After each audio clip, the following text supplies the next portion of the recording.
right. Hi, everyone. Pleasure to be with you all today. My name is Alex Fiorillo, and I'm a principal at Grid Impact. And I'm really excited to share some of our new work today, funded by the Bill and Melinda Gates Foundation, looking at barriers and opportunities to women's economic empowerment and financial inclusion. Throughout our presentation today, I'm going to actually be referencing some segmentation work that our partner Mathematica has been working on to build for the foundation. And I just want to make a note that all of the work you're seeing today is very much in progress. And both of our teams, Mathematica and Grid Impact, we expect to share the final results of our work in the next few months. But I'm really excited to share it with you today because we really want to get your input to this work. We want to see what resonates, what feels like it's tracking with your experiences, what kinds of tools and resources we might be able to build to support your work around the world trying to promote women's economic empowerment. We really value this community's input, so please ask questions, probe, challenge, push our thinking. I realize that this is a recorded session, but if anything comes up during the presentation that you'd like to connect with me on, I'll make sure that my email is shared and you can reach out and we'll connect after today. So we're going to be sharing some next steps at the end of the presentation, ways that you might be able to get included and involved in the work, and we'll also share links to some of the resources, including today's presentation. So what is this project? So this project is an initiative of the Bill and Melinda Gates Foundation's Financial Services for the Poor team.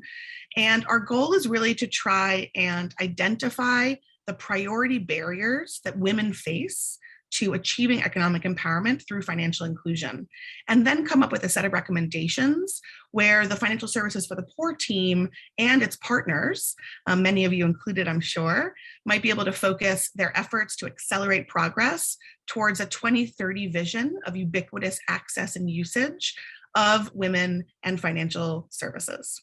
So we're going to be creating a set of tools and artifacts to support this work, and we really look forward to co-creating all of this with you over the next few months. So let me just context that a little bit and share our methodology and some of the foundational data that we're referring to in this work. So in 2021, the Gates Foundation undertook a WIFI strategy refresh process that was very participatory, and it intended to push the team's thinking about gender. And as part of this process, 40 barriers to women's economic empowerment were identified as potentially hindering or slowing progress towards a 2030 vision of ubiquitous access and usage. And our job has been to review all available literature and to find evidence of how each of those 40 barriers might affect women's uptake and usage of financial services and their journey to economic empowerment. To date, we have consulted over 290 sources, and I'm sure we're going to be adding more to that list after today's presentation. If you have any resources that you think we should refer to and review, please, please, please send them in. We are still conducting that literature review and evidence scan. We've actually iterated the 40 barriers that we were originally given, and we're now referring to a set of 35 barriers to women's economic empowerment and financial inclusion that are grouped into 8 barrier categories. And I'll share that in just a moment. As we found evidence for each of the barriers, we tagged each barrier against the segmentation model that Mathematica created that I'll share in a moment. Some cross-cutting themes that the Financial Services for the Poor team is focused on, and also a relevant customer journey map that we've created to identify where in a woman's journey in using financial services she might be. All of this information is organized in a collaborative barriers evidence database, and we're going to go into each of those elements in just a few minutes to explain how all of it is connected and related to one another. So after compiling all of the evidence from these 290 plus sources, we looked at the largest segment for each of the Gates Foundation's 9 focus countries and created what we're calling a relevant barriers list for each country and for each segment. So we're really trying to get contextual in our analysis. Obviously, country market is important. And then within each country market, where women fall in different segments in that market, we're trying to figure out what barriers are most relevant and resonant for her. And then the final thing that I'll share with you today is what we call a connected barriers map, which is showing the interconnectedness of different barriers and how they reinforce or influence one another, because no barrier is really operating in a silo on its own. So just some information about the data that we're referring to. Two quick considerations that I want to share. The first addresses how recent our evidence base is. So nearly 60% of our data comes from sources as recent as 2019. However, it's really important to note that many of the sources, even those from 2019, are leveraging and referencing the 2017 Findex database. So just a reminder that we're still relying on data that is now nearly 5 years old. And we all know how much has changed over the last few years, especially due to COVID-19's impact on women in particular. So we're really looking forward to the 2021 Findex data that's coming out in June, because we'll be able to hopefully update a lot of the references and the segmentation model specifically. So the second consideration about our data has to do with the geographic bias of our research. So interestingly, nearly 46% of our evidence is represented by studies from just 9 countries, and 14% of our evidence is represented by what the researchers refer to as global studies. And the term global studies is a bit misleading because authors often don't cite specific countries represented. And so the global studies might actually be masking additional contextual nuance in certain markets. So as we were reviewing all of the evidence related to a specific barrier, our team was asking ourselves one central question. Is there explicit evidence that indicates that this particular barrier negatively influences women's uptake and usage of financial services? And if there is evidence of this barrier impacting women's usage of financial services, how is it doing that? That was really the central research question we were looking at. So I've been referring to a few things already. Let me just set some definitions so that we can get into some of the data and the learnings. So the first are those 8 barrier categories that I referenced earlier. So we've pulled together a complete list of barriers, and I'll share, we'll make sure we share that link in the Zoom chat during the presentation. Each barrier category that you see here has a group of barriers affiliated with it. So we've been focusing on those barriers during our desk research, seeking out evidence that links these specific barriers underneath these 8 categories to the negative impact on women's uptake and usage of financial services. Now, we're not suggesting that these 8 barrier categories are comprehensive, but they do cover a lot of challenges that women face. And I'll dig in a little bit to the types of barriers in each of these categories in a few moments, but I'm sure some of these are already resonating with you in your work. I also mentioned that we were tagging or examining the barriers as they relate to different cross-cutting themes. And so what you see on the screen here right now are the cross-cutting themes that the Gates Foundation and their WIFI Advisory Council identified as really priority cross-cutting themes that are gaining more and more relevance and importance in the financial inclusion sector, especially as it relates to women's economic empowerment. So as part of our analysis, we were attempting to link the specific barriers based on the evidence to the cross-cutting themes. And these themes were pulled together as part of this consultative process the Gates Foundation went through last year. And we are hoping to either make it easier to tether key barriers to existing bodies of work that the foundation is focused on, or to help some of the partners identify which barriers they might want to be prioritizing and focusing on if their work falls into one of these cross-cutting themes. The customer journey that I mentioned. So this is a 4-phase customer journey, very simple. You've got account ownership, basic usage, active account usage, and then economic empowerment. So it's meant to stay very simple, just these 4 phases. And the purpose of this is just begin to explore where women might be on their journey of using financial services and which barriers are likely more present or more relevant at different phases of this customer journey. And so we also have in our materials barriers mapped to each of these customer journey phases. So if you're working with mostly women who are just beginning their journey of financial services, so really focusing on account ownership, you might want to prioritize and focus on the barriers that are preventing women from even getting into the system. Now, if you're working with women who are maybe further along in their journey, you might want to be focusing on barriers that are preventing active account usage or even preventing economic empowerment. So we've sort of sliced and diced the data into all of these different elements. The last set of definitions that I'll share are those segments, segmentation model that I mentioned Mathematica is building for the Gates Foundation. So these 4 segments are based on Findex data, 2017 Findex data. It will be updated with the 2021 Findex data when that comes out next month. And the way that Mathematica built this, this segmentation model is that they used a decision tree based on a set of key questions. So I'll just briefly explain each of the 4 segments. So segment 1 represents women who are excluded and marginalized.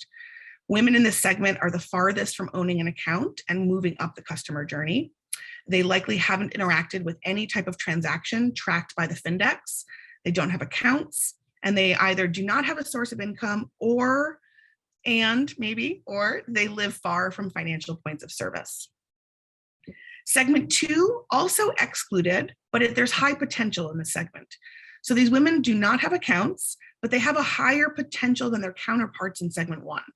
So segment 2 women typically either have used someone else's account or an agent to conduct a transaction in the last year.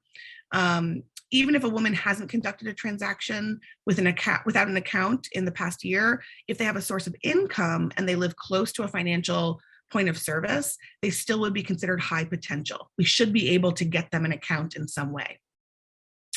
Segment 3 is slightly different. These are included individuals, but they are underserved by the existing set of products or services. So these women tend to have an account, but they are not really using it actively, or they're not performing more advanced transactions. Perhaps they're just using it for one basic transaction, or they're using it very infrequently. Women in this segment are past the account ownership phase of the journey, but they're likely stuck in either basic usage or moving towards more active usage, that sort of gray area in between. Segment 4, we consider to be included and not underserved. And this is the final segment. And it's one where women have conducted some advanced transactions according to the Findex data, including, for example, saving through a formal financial institution, perhaps borrowing through a formal financial institution, perhaps they pay their utility bills through a formal financial institution or their mobile phone, perhaps they receive wages on a regular basis through a formal financial institution or a mobile phone. So these are individuals that are using multiple types of transactions on their account. So before I move on, I'm just curious, we're going to pause for a brief poll. Really just curious to see those of you in the audience, if you think about your organization and your work, which segment do you feel you are most focusing on? If it's segment 1, the excluded marginalized, segment 2, the excluded high potential, segment 3 is the included but underserved, or segment 4 is the included, not underserved. They all still need services, so there's no wrong answer here. Just really curious where you think your organization is most focused, segment 1, 2, 3, or 4. Pause for the poll. Okay. So I'm not there with you live, obviously, but our colleagues at BRAC are going to share the results of that poll. We're really curious to see where folks are focusing their work, so that we can best tailor some of these resources and materials to your work. So I'm really looking forward to seeing the results of what segments you're all working on. Okay, so let's dig into the barriers analysis work that we've been doing by segment, by cross-cutting theme, and by customer journey. So you haven't yet seen all of the 35 barriers listed out, but now you see them. So these are 35 barriers relevant to each of the 4 segments. So if the font is in black, it means that that barrier is particularly relevant to that segment and that we have evidence showing that it impacts women's financial inclusion and economic empowerment. If the text is sort of grayed out, it means that that particular barrier is less relevant to that particular segment. What you can see here is that there is considerable overlap between the segments, and in particular segments 1, 2, and 3. So even though women might fall into different segments, they are oftentimes struggling with very similar barriers. Now, the barrier might show up slightly differently for a woman in segment 3 than it does for a woman in segment 1. But what is encouraging about this is that if we can start to address some of these priority barriers for segments 1, 2, and 3, you're actually going to benefit women across those 3 segments. So we actually see this as a positive, because we should be able to like galvanize resources and approaches to try and address some of these root barriers. Interestingly, barriers rooted in social norms, which includes, in our opinion, broader legal constraints and lack of female agents, which were found to be highly related through our analysis, showed up as priorities across all 4 segments. So what you're seeing on this screen here, these are the top barriers, if you will, the 8 barriers that are relevant for all 4 segments. Again, they're going to show up differently for women in segment 4 than segment 1. But if we're looking for barriers that are really pervasive across segments, these 8 are showing up in the evidence across all. Cost barriers, no surprise, present across all segments. So just want to pause for a moment so everyone can take this in. Really curious if this resonates with you. If the Zoom chat is live, feel free to react, reflect, share if this is resonant for you in your work as well. So the additional key barriers for segments 1 and 2, in addition to those 8 that I just showed you, most of them have to do with prerequisites, accessibility, and information availability. So customers in segments 1 and 2 are often at the beginning of their customer journey, and they often lack prerequisites such as owning a mobile phone or a SIM card or having access to an ID. These customers also struggle with cost and accessibility as primary barriers, including costs that result from long travel times to financial service access points. Remember, people in segment 1 might live quite far from an access point. Basic numeracy and literacy skills, as well as digital literacy, are also a challenge for these segments. So again, segments 1 and 2 share a lot of those core barriers. Evidence shows that segment 3 faces many of the same challenges as segments 1 and 2, as I mentioned earlier. What gets layered on top of those existing barriers for this particular segment, segment 3, are the barriers highlighted in that sort of yellow-green color. Nearly all of the product or service quality barriers become relevant for segment 3. Again, they're already using financial services, so now the types of products, the service quality starts to really matter and might prevent women from moving up to segment 4 or achieving women's economic empowerment in the customer journey. So we see things like overcharging and lack of credit history also being relevant for this particular segment. So it's the barriers that make moving from basic usage to active usage in their customer journey more difficult. Okay. I'm actually going to skip cross-cutting themes for the moment, just in the interest of time. What I do want to identify or go into is what we're calling our focus country analysis.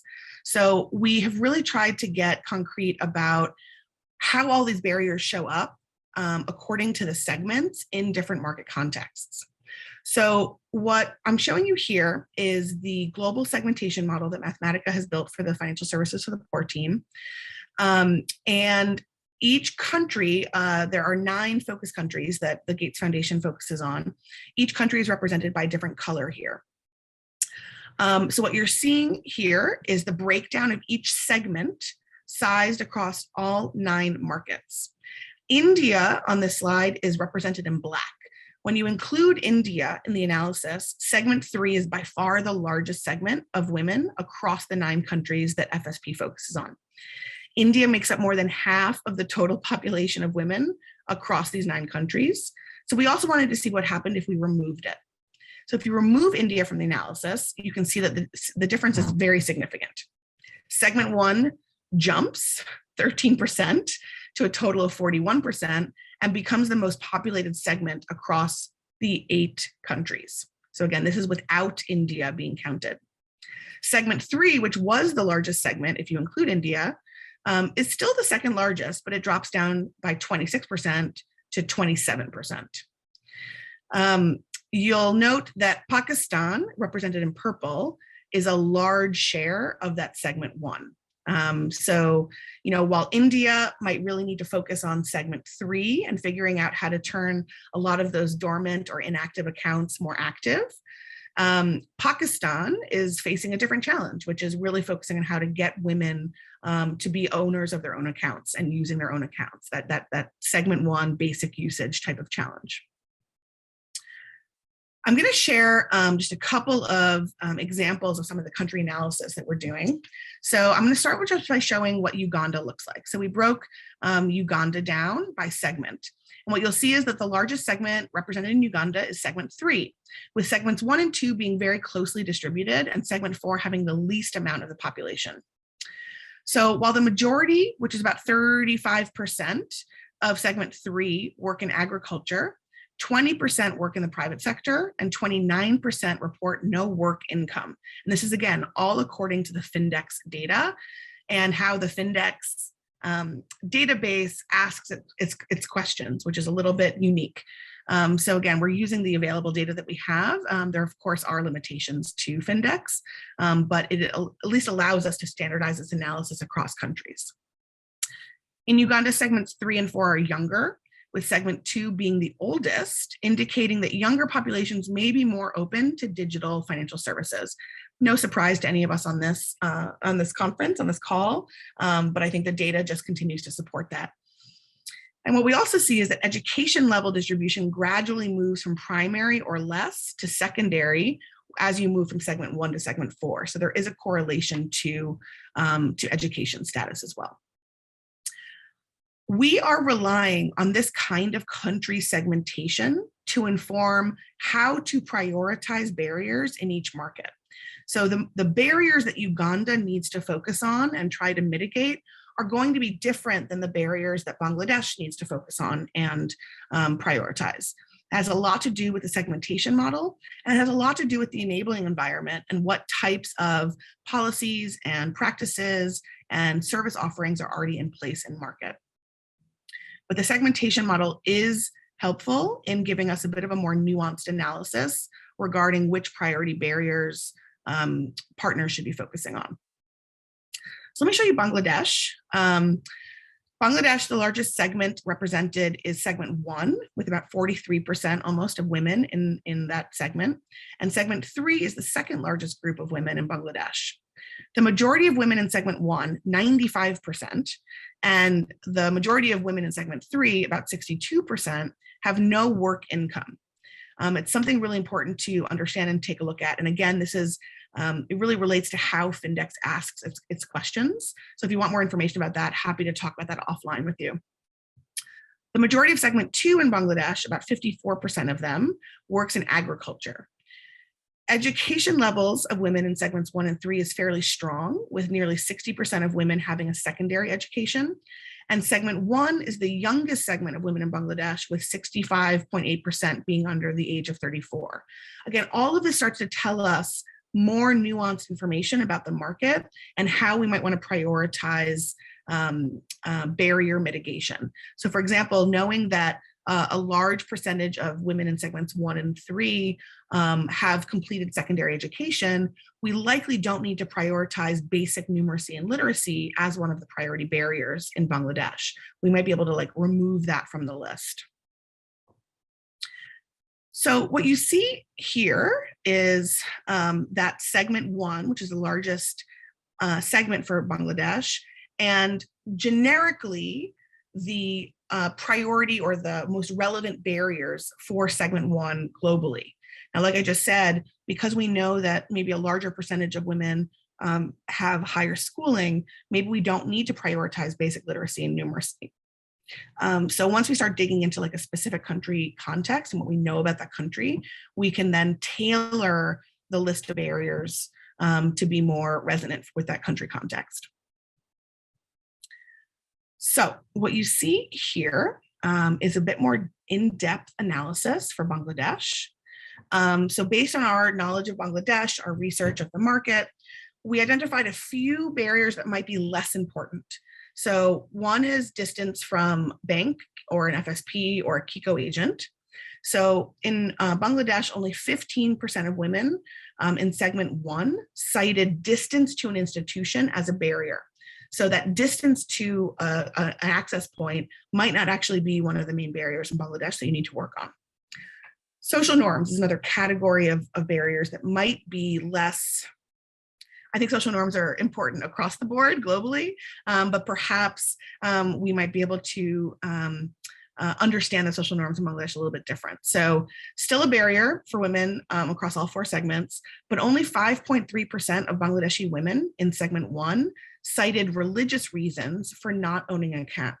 So it might not be religious social norms, maybe it's more cultural, more intra-household. We'd have to look in more depth to how those social norms show up in Bangladesh. 19.7% of women in segment 1 cited lack of documentation as a barrier to accessing an account. So it might tell us that digital ID or foundational ID isn't as much of a priority in Bangladesh as perhaps some other barriers. Now in Bangladesh, what we do see with the more nuanced, detailed analysis is that over 55% of women in segment 1 cited not having enough money as a primary barrier for lack of access to an account. So that perceived and or lack of money barrier might be very important to try and address in Bangladesh in particular, given that 55% of women mentioned it. 34% of women in segment 1 stated that they have no need for formal financial services. What that tells us is that perhaps they don't understand the value of it. Maybe none of their peers or family members are using digital financial services and have communicated how it might work for them. Maybe we need to do more work around sensitization and marketing and promotion of financial services so that women can connect how they could be used in their lives. Okay. So I know that not everyone on the call today is working in Bangladesh, but just given that we did a bit of a deep dive in Bangladesh, just curious, if you work in Bangladesh, if you're familiar with the context, what types of barriers or which barriers do you feel are most significant in impeding women's financial and economic empowerment? And when the poll is shared, you'll see a list of barriers to choose from, and it's the more nuanced specific barriers that are relevant to the Bangladesh market. So we'll just take a minute for that poll. Again, I wish I could be there with you live to see the results in real time, but really looking forward to reviewing the data when it comes in from my colleagues at BRAC.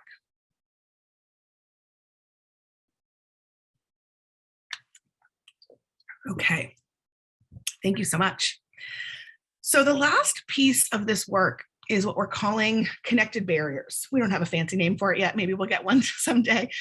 By tagging all of the barriers to one another, we are able to build what we're calling a map of connected barriers to understand the nature of interactions between barriers. As I mentioned earlier, and as I know everyone on this call understands, no one barrier is operating in a silo by itself. Barriers are often influencing one another. So what we've started to create is almost a codex, if you will, of barriers and how they are connected to one another. So the larger the dot represents barriers that are more connected to other barriers. So I'll just call out a few of them, like digital literacy, for example, this larger, darker purple bubble on the bottom right. Digital literacy is connected to lots of other barriers, so it has a larger bubble. Same for this darker green bubble, broader legal conscience. Those prerequisites, things like curfews, things like requiring a male signature to open an account, those are connected to lots of other types of barriers. The light purple bubbles on the top, those are the 4 social norms. And like we've said, the social norms barriers are frankly connected to everything. And are really resonant and relevant across all 4 segments. So they're very connected. This type of connected barriers artifact is going to play a larger role in the next phase of our project, where we start to identify exemplars and opportunities of what works to mitigate or resolve barriers so that the Gates Foundation and its partners can begin to prioritize the types of interventions and solutions that are really working to accelerate women's economic empowerment. So those like clusters or nodes, those larger dots that I was just showing to you, may point to potential opportunities for the financial inclusion industry. This is a hypothesis that we have. So if we can address the barriers at the center of those nodes, those clusters, we have a hypothesis that we think we can start to influence or touch connected barriers through both direct and indirect means. We're hoping to like almost instigate a ripple effect, if you will, that might touch myriad other barriers. So I'll show you just an example. I'm going to go to digital literacy just because it's very tangible. So the digital literacy barrier is connected to 18 other barriers. And the research is indicating that women without financial accounts and with low digital skills levels are often very distrustful of DFS, which prevents them from adopting digital tools such as mobile money accounts. Research also shows that women who do have accounts but have low levels of digital literacy require assistance to use a digital product. So this barrier is very much connected to information availability barriers, consumer protection barriers, and a whole, obviously, social norms barriers, and other individual barriers as well. Really curious if folks in the Zoom today, if you've done work on enhancing, increasing women's digital literacy and you've seen positive results, please, please, please share any results or reports or articles in the Zoom chat. We are still very much collecting evidence and examples of things that are working in the industry around the world. I'll show one more example, broader legal constraints. So this is an interesting barrier to examine because it includes a lot of things. So specific requirements, policies, or regulations that users have to comply with in order to access or use financial services, things like property ownership rights, signature requirements for accessing accounts, general rights and freedoms that allow for full participation in the paid economy, lack of social safety nets concerning childcare or health. I mean, this individual barrier is actually, it's almost could be its own barrier category, to be honest, because there's so much that goes into it. But research has showed that removing discriminatory laws and policies can lead to higher levels of women's employment and better access to finance, resulting in improved economic outcomes for women. So resolving the types of things in this particular barrier may have an outsized impact on women's economic empowerment because it might cause a ripple effect of positively impacting other related barriers, especially barriers under the social norms, the prerequisites, and the accessibility categories. So an example being, if we are able to remove curfew laws, that might actually relieve the mobility constraints that many women face. Now, some of this you're probably thinking is outside of financial inclusion, and that is for sure true. A lot of these barriers are going to require cross-sectoral efforts, advocacy efforts, government intervention, et cetera. So it's not necessarily only up to those of us who work in the financial inclusion industry to resolve these barriers. We need to crowd in other partners and stakeholders to help us do that. So just to give you a preview, we're going to be sharing, all of this is going to be public good, all of this is going to be shared. Every barrier has a whole set of slides that talks about what segments it's relevant for, what cross-cutting themes it's related to, the connected barriers, the customer journey, and then also has specific evidence that supports that barrier being a barrier for women. And everything is linked, so you can link to the exact source of the evidence, and we'll be sharing also the evidence database as well that we've created. And all of that will be shared in the next couple of months. So just some final thoughts and closing remarks. There's a lot we still don't know. So we don't know everything we need to know about the 35 barriers I've touched on today and how they impact women's uptake and usage of financial services. So we are definitely prioritizing looking at barriers where there is documented evidence, but just because there's not written evidence about a particular barrier doesn't mean it's not an important barrier to solve. So the consumer protection barriers, for example, I've worked in consumer protection a long time. I know that consumer protection is an important element of any customer's journey in financial services. There's just not a lot of evidence showing that consumer protection barriers are preventing women from achieving women's economic empowerment. It's not to say that it's not true, we just don't have documented evidence of it. Same with mobility constraints, same with lack of women in leadership. There's a lot of hypotheses as to these barriers impacting women's usage of financial services. It just hasn't been documented. So one need is to expand industry research to really create more hypotheses about what we believe is impeding women's economic empowerment journey, and then really studying whether or not those barriers are resonant to certain women in certain contexts, so that we can then identify ways to mitigate and solve for those barriers. So what's coming up? This is, we've got a few months left on the journey of this project.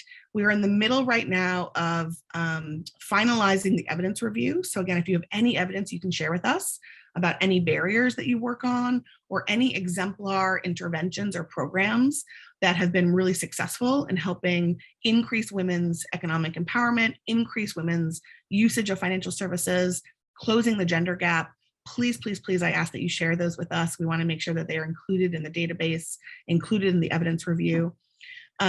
We are doing a series of stakeholder consultations to see how this work might show up in your work, in the partner's work, what kinds of tools and resources will be most helpful to you in country for your programs. So if you are at all interested in this kind of work and this kind of analysis, and you'd like to get more involved, I will again make sure that my email is available. Please feel free to reach out. Over the next 2 or 3 months, we're going to be holding a whole bunch of stakeholder consultations to better understand your work and how our work might help prove why you're working on the things you're working on, maybe help inform new efforts and initiatives, help different partners connect with one another. So again, very much a work in progress, really open to feedback.